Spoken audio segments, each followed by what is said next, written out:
സുഭാഷിതങ്ങളുടെ പുസ്തകം 10-ാം അധ്യായം 5-ാം വാക്യം നമ്മൾ ഇങ്ങനെ വായിക്കുന്നു: വേനൽക്കാലത്ത് കൊയ്തെടുക്കുന്ന മകൻ മുൻകരുതലുള്ളവനാണ്, കൊയ്ത്തുകാലത്ത് ഉറങ്ങുന്ന മകൻ അപമാനം വരുത്തിവയ്ക്കുന്നു.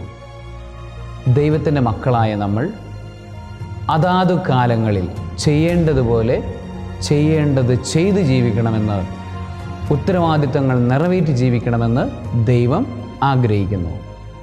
കൊയ്ത്തുകാലത്ത് ഉറങ്ങുന്ന മക്കളാകെ നമ്മൾ മാറാൻ പാടില്ല എന്ന് വചനം നമ്മളെ ഓർമ്മപ്പെടുത്തുന്നു.